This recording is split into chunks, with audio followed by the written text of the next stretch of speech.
کامپیرا چی سایر و گشتش چی مادرم پاره تنی مای تو چی همه کلینا جمع میکنی سینه ای همچو خون من زیغم دارم زنکیش برای خدای با وفا یارم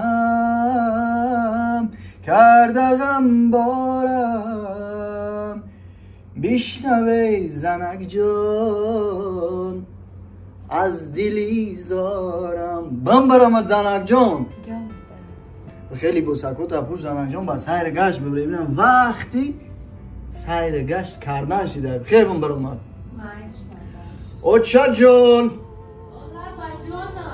تیار شد اوچا میریم سیر گشت یک استراحت بریم خواب شده است خواب شده است مردک اوچاتون کجا میروند زنک یک بولگه بلند بگو من نفهمیدم گپ خیلی یک بولگه خیلی بلند تکرار کن آخی در همه خونه شینند شرط است از قفای ما روند تو فراموش کرده که مادرم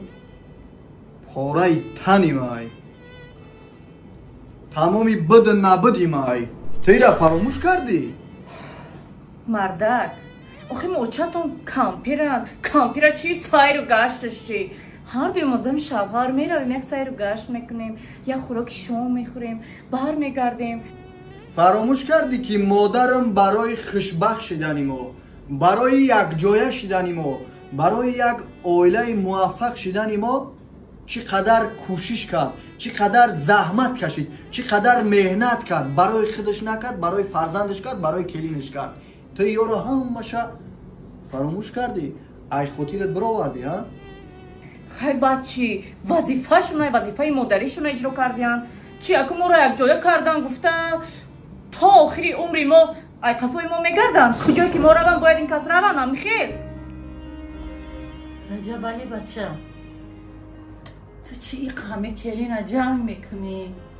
من نمیخوام هیچ جا رفتم من همین روز هم خیلی مونده شدم همین خیلی بیفره شدم بچم میخوام که در همین خونه استراحت کنم اوشا جان اما برای همی مونده شدنتون برای همی خسته شدنتون خواهین نخواهین همراهی ما میرویم اوشا بریم در میریم یک خراکک میخوریم یک باد و هوای تازه اوشا جان چی گفتی اوشای من؟ شما همراه کلین روین سیر و گشت کنین تماشا کنین خوراک شام خورین بعد بیایید آمدن شما ما یکم خوراک با مزه پخته میمان چی گفته جوانا؟ آفرین خاله جان ندیدیم مردک جان خالم رفتم میخوان در خونه شینن رفتیم خود ما میرویم خاله جان شما در خونه شینیم ما همراه بچه تا میرویم سیر گشت میکنیم یکم خوراک شام میخوریم و شما طور با مزه میاریم خوب؟ ناراحت نشدیم خاله جان رفتیم مردک آفرین زنک جان آفرین دوستان عزیز یک لحظه بعد خطی خواهران مادران و اپاجانکو میرسونم که شرکت فابلیک برای هر یک شما شرایط خوبی کاره فراهم آورده که شما میتونید در خونه‌تون نشسته ای خونه نمبر اومده توسط یک تلفن موبیلی کار فعالیتتون بیزنس خودتون پیش برده ماه به ماه معاشای خوبی به دست بیارین برای با کار قبول شدن شما در دیپلم لازمه نه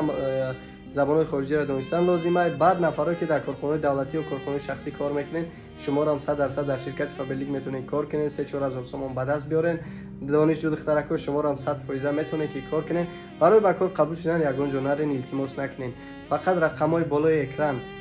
اپاجانی ما اپای فرزانه بانو در واتساپش نمره رو سخن میکنین مینویسیم سلام علیکم اینم رجب علی ابرانی همین اپای ما همه کار عینال نقطه به نقطه یعنی که تمام نازکیاش شما را به پول میفهمونه به پول رجیستراتون میکنه بعد یعنی که میتونه که کار کنین ماه با ما معاشای خودتون یعنی که به دست بیاره بعد گفتن همونه که شرکت فابلیک در کمی مهنت که کردین شما را هم تیز ده یعنی که دایرکتور میشین ستارشی دایرکتور میشین زالاتوی دایرکتور میشین و شرکت فابلیک غیر یعنی که معاش با توفه ها را شما را میته دوستان همه کسا خلاصه گپ که اپاجانی مده مینویسین ناراحت نشدیم رفتیم اندر آفرین زنک جان آفرین زنک جان تو ناراحت نشه تو همی خونه ده بشی کارو برای خونه را جدی دیدم بگید خوراکی خوب بپس ما همراه مادر به سیرگشت میرویم با استراحت میریم یگون شیرینی میخوریم و دیگر میم یگون اونجا یگون کمبودی نداشته باشه فهمو؟ ناراحت نشه زنک جان ما رفتیم